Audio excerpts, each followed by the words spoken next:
The news that just came from Ouagadougou deeply shook the entire world. Burkina Faso's young and brave leader, Ibrahim Traoré, in an extraordinary press conference he organized, revealed to world public opinion the professional assassination attempt against him with all its evidence, the documents in his hand, the 5 captured French agents, and the scandalous details that emerged are of a nature that will upset international balances. It began on a quiet night in Ouagadougou around 2 a.m. In the morning, security forces noticed a suspicious minibus. The remaining light inside caught attention. The minibus was like an intelligence center.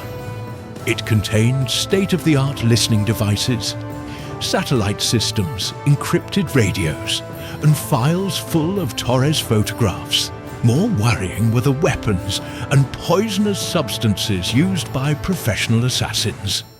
The area was blockaded. Thermal cameras detected 5 people in an abandoned house 2 kilometers away. The operation began at dawn. The 5 captured individuals carried French passports, and their diplomatic identities were fake.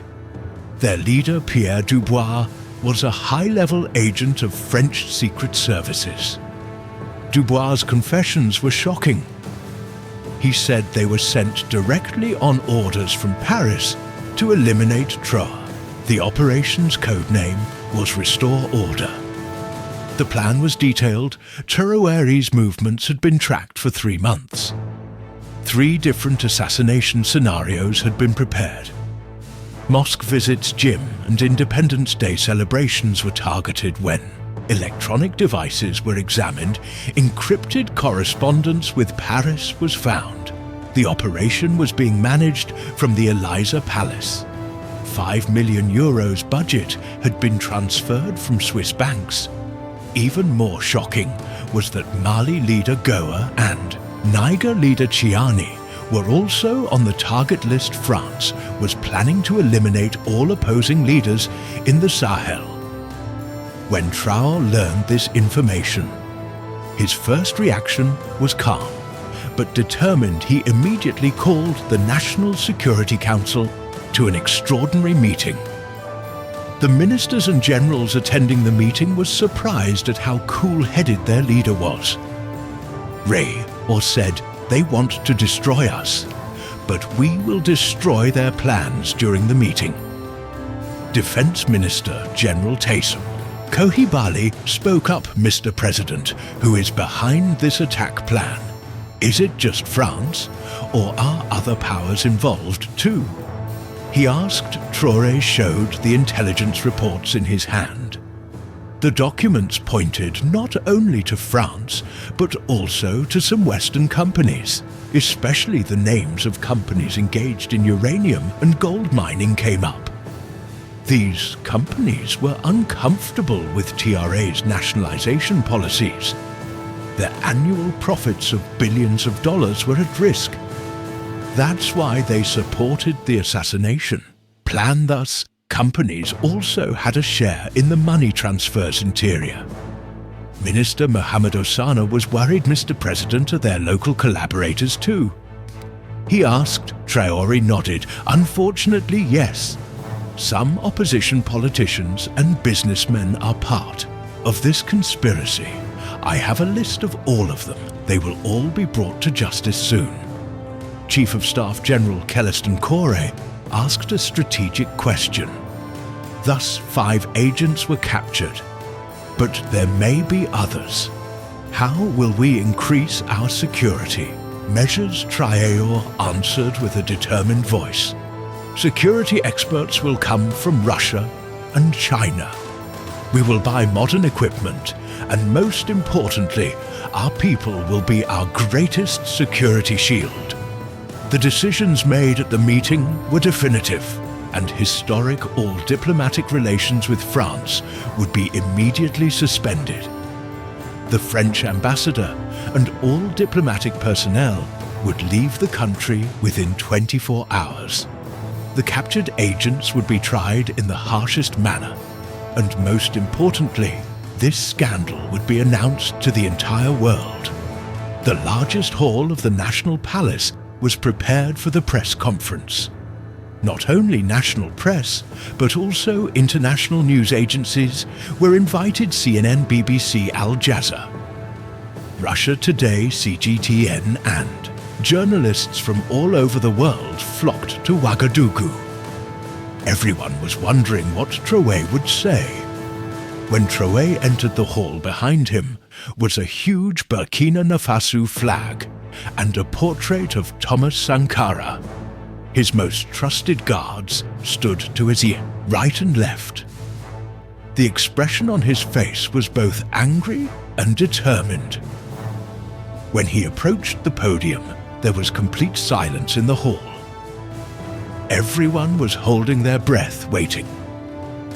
My dear Burkina Brothers, Wuta Press members, and all world, public opinion, he began his speech today.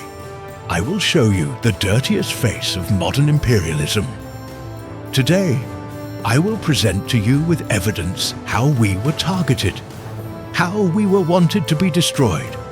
Traoré raised the thick file in his hand. Here are the documents. Here is the evidence: an assassination plan, financed, organized, and managed by the French government.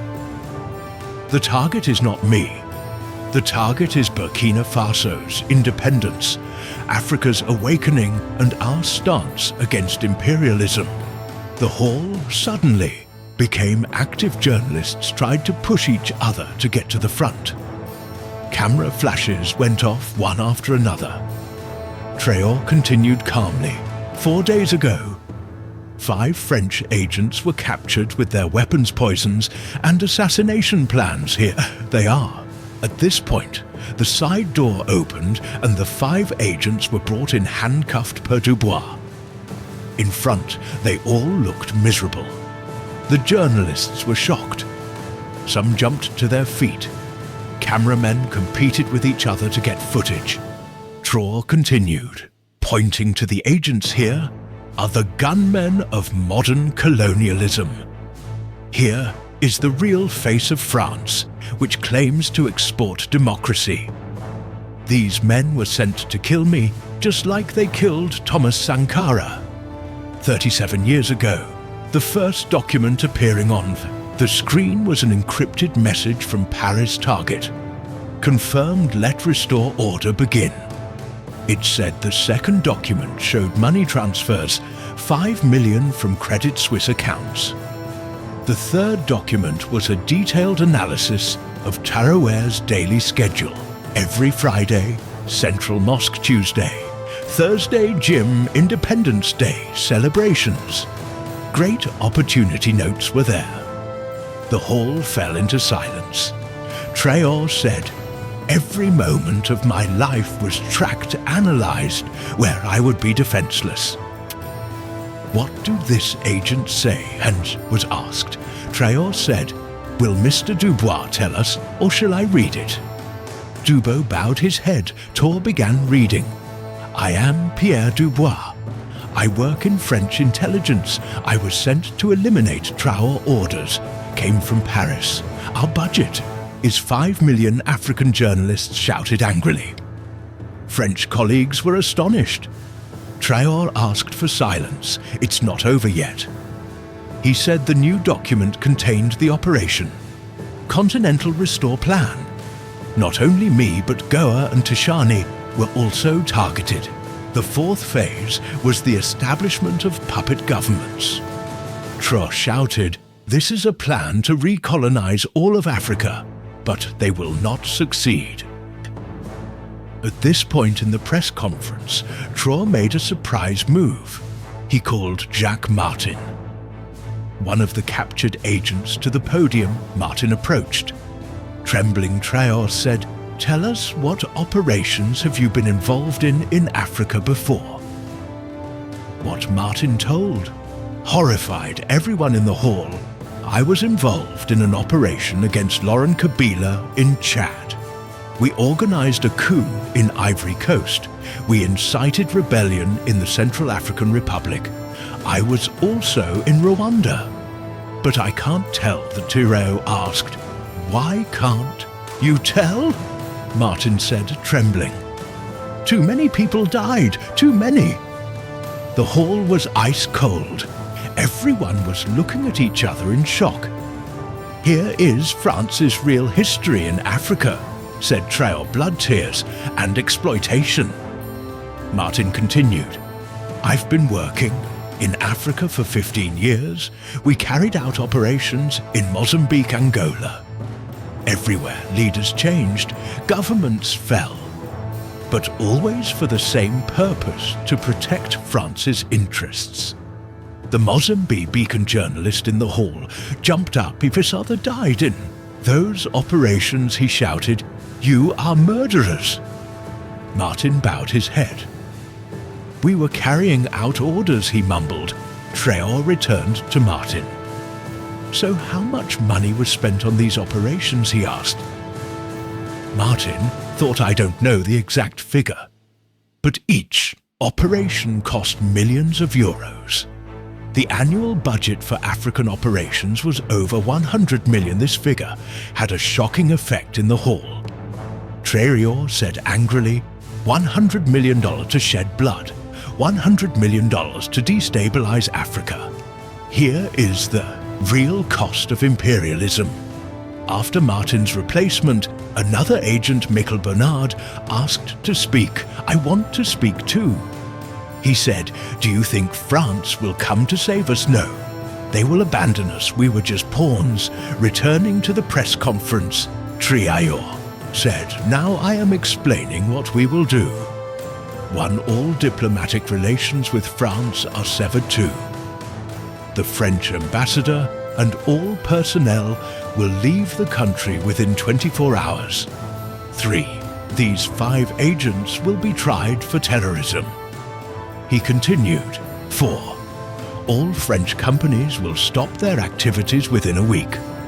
5. All assets belonging to France will be confiscated. 6. These documents will be submitted to the International Court of Justice.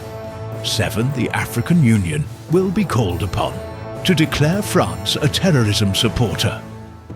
The French journalist spoke again. What if France reacts if it applies sanctions? True answered, laughing. What sanctions? What will they ban? Exploitation, robbery, killing. We are already getting rid of all of these. The American journalist asked, What will be the regional consequences of this incident? Traoré said with a determined voice, The domino effect has already begun. Our brothers in Mali and Niger will follow the same path. All of Africa will wake up, and colonialism will be buried in history. The Russian journalist asked, Are you worried about your security? Traoré said, I'm not the one who should be afraid. France should be afraid. Because their game is over. Because their true face has been revealed, and because Africa is now uniting against them. While the press conference continued, news from outside showed the seriousness of the situation. An emergency crisis meeting had begun at the Elysee Palace in Paris. French media was trying to deny the incident, but the documents were so clear that denial was impossible. Support messages began to come from all over Africa. Mali leader Aim Goïta said, We are with our brother Trudy tomorrow. All French diplomats will be expelled from Mali, Niger. Leader Chiani made a statement, I was also targeted. France wants to destroy us all. All French bases in Niger are being closed. Guinea leader Doumbouya said we are cancelling all agreements with France. From Segalef, suggested as the African Union. We should declare France a terrorism supporter even. Chad leader Mohamed Deby remained distant support. Came from Gabon.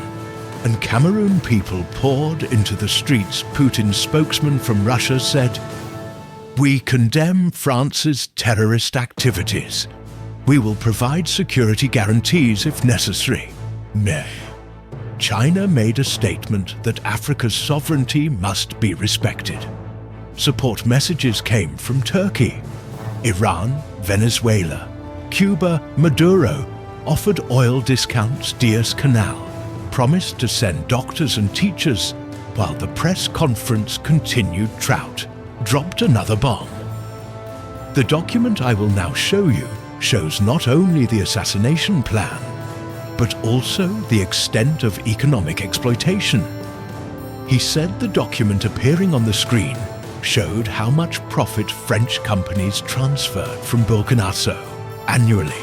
The figures were staggering: 2 billion annually from gold mines alone, 1.5 billion euros from uranium, 500 million euros from cotton, Traoré said angrily. "You see, this is why they want to kill us. We said, stop to this exploitation. We said we want our wealth back. So they tried to kill us, but they failed, and they will fail." A journalist asked, "What will happen to these agents now?" Traoré said with determination, "They will appear before the court tomorrow. They will be tried for terrorism, for attempting to assassinate the head of state, for espionage.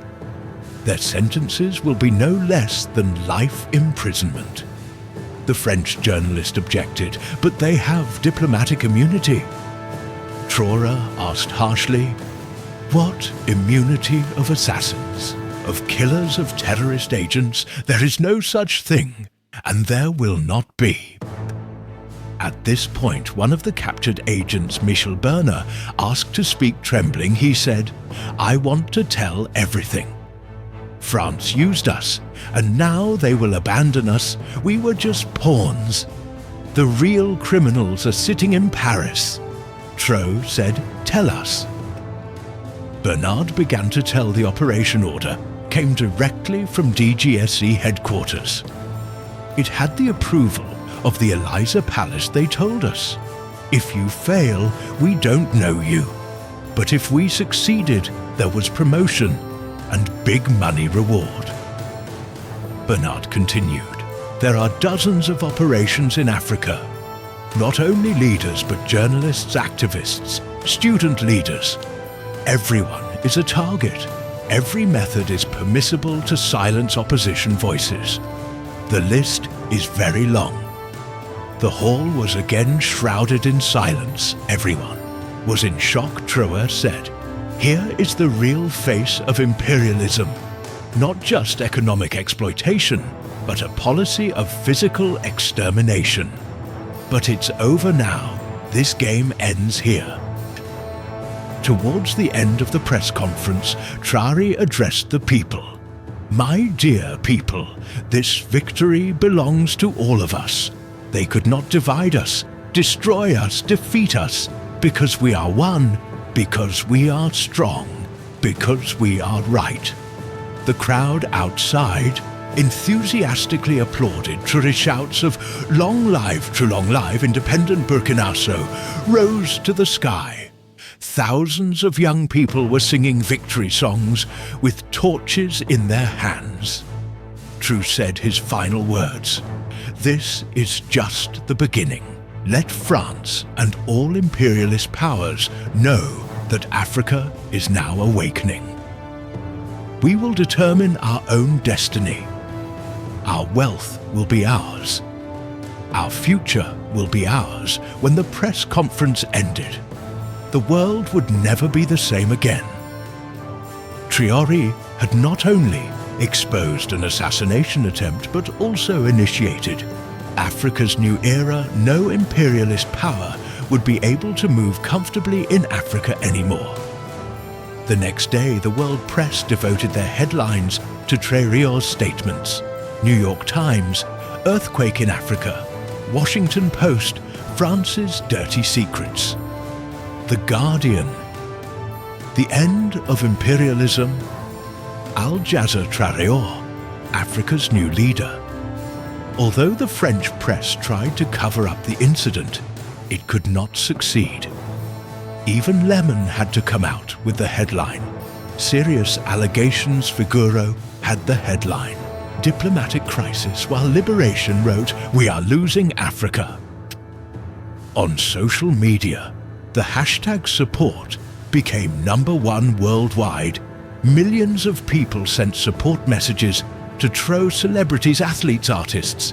Everyone declared they were on Africa's side. Celebrations continued throughout the night on the streets of Burkina Faso. People danced, sang and lit victory fires until mourning elders cried and prayed. Finally, we have a real leader. The next morning, the 5 French agents were brought before the court. Thousands of people gathered in front of the courthouse. Slogans of "We want justice, France will be held accountable" chanted. The court panel decided to arrest the agents when the trial began. The whole world would watch. The French government tried to backtrack. The foreign minister tried to say in his statement, "There is a misunderstanding. These agents are not related to us." But no one believed it. The documents were there. The evidence was clear. The United States tried to protect its ally France. The White House spokesman said, "We call on all parties to be moderate." But this statement was met with anger in Africa. Comments were made that 2 imperialists are protecting each other. Cracks deepened within the European Union. Spain and Portugal criticized France. Germany preferred to remain silent. Some parliamentarians from Italy sent support messages to Traoré. Ireland said France's African policies should be questioned. Meanwhile, files from the captured agents' computers revealed all of France's dirty operations in Africa: coup plans, assassination lists, bribery networks. Everything was documented in his second press conference. Traoré had even more striking documents in his hand. "What we showed yesterday was the tip of the iceberg," he said. "Now I'm opening France's 50-year crime file to you." The documents he showed illuminated the dark pages of African history. France had a hand in the murders of Patrice Lumumba. Thomas Sankara Silvanus Olympia Traoré said these documents show 27 active operations in 13 African countries. The captured agents were telling everything to save their lives. These confessions were being shared with the world. It was a complete disaster scenario. For France, the African Union convened extraordinarily in Addis Ababa. 48 of the 53 members condemned France. A decision was made to close all French military bases in Africa. This meant destruction for France back to top.